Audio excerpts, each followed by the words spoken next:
Well, good morning, Michelle. Good morning, Stephen. You say in your column today that if you were Tony Abbott, and assuming he survives the Canning by-election, you would look to get a new treasurer. Now, I'll ask you in a moment about who might replace Joe Hockey, but from Tony Abbott's point of view, what actually is the problem with Joe Hockey as treasurer? I think the problem is that Joe Hockey just hasn't been able to carry the economic message. And we saw that this week when he gave a speech on the need for income tax cuts. But that received quite a lot of criticism, including in circles that you wouldn't expect it from, because he seemed to be just again raising the problem and not giving solutions. His fortunes did improve a bit after the budget, but I think they've slipped again, and it will be very hard for him to reboot himself, as the political jargon goes.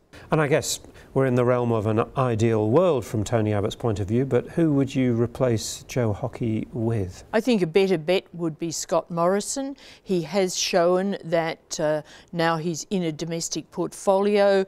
He does get across messages. He's also a good negotiator with the Senate, and he seems to be able to get together policies and sell them pretty effectively.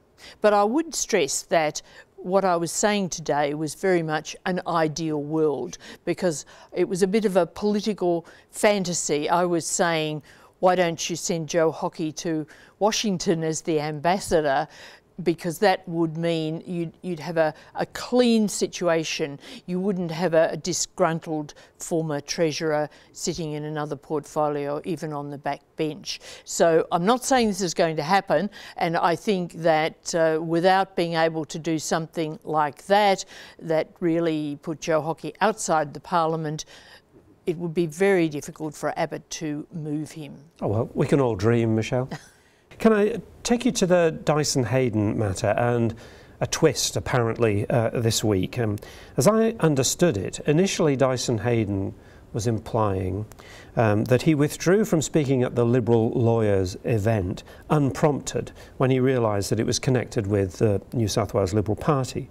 But now I think there are suggestions that he might have known the night before that questions were being asked, and so that he might have been acting preemptively, knowing that the cat might be coming out of the bag. But I'm still not sure I've got the right end of the stick with this. What can you enlighten us? It's a very complicated situation, this, but the latest information that came out this week by a story in The Australian was that a lawyer who's a former journalist and a former Labor staffer had contacted the New South Wales Bar Association and asked about the planned dinner, and he'd been given details. But then the official of the Bar Association became a little alarmed that this might lead to a story in the media, and he contacted the council assisting the commission and said, did Dyson Heydon realise this was a Liberal event? And the council then talked to Dyson Heydon on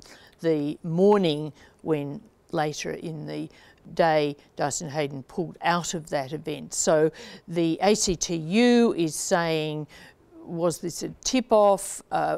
What did he know? Why weren't we told about these exchanges? And of course now the Royal Commissioner has delayed his decision to give the ACTU time to make any further submissions from today, Friday, to Monday.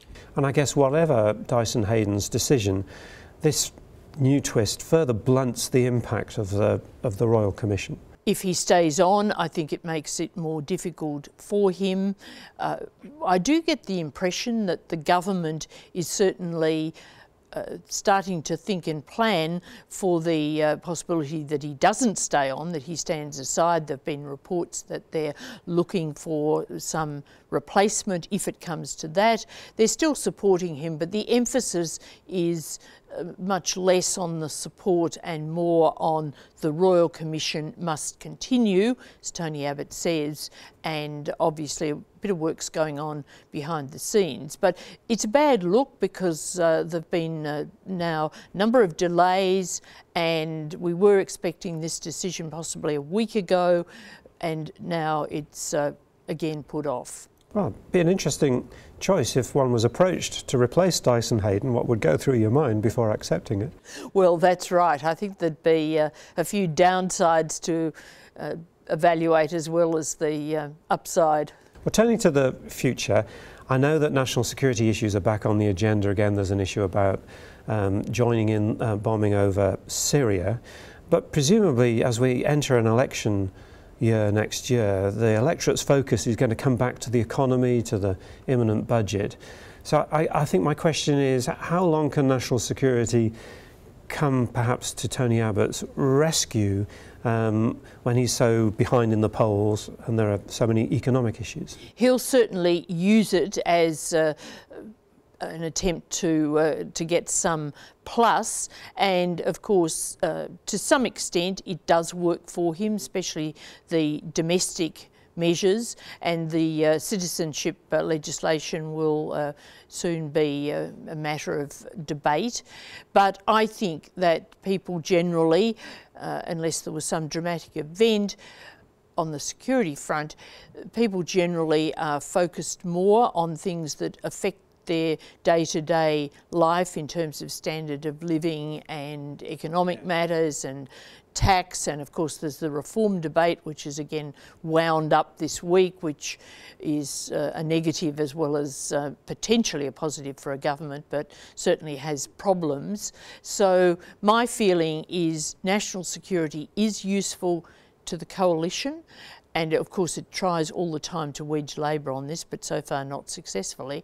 But it is really not the main game when voters go into that ballot box. Well, we'll talk again in a week's time, by when I assume Dyson Heydon's fate will be known, and unless either you or I are asked, unless you or I are asked to chair it, then we'll have a continuation of this discussion. Thank you, Michelle. Thank you, Stephen.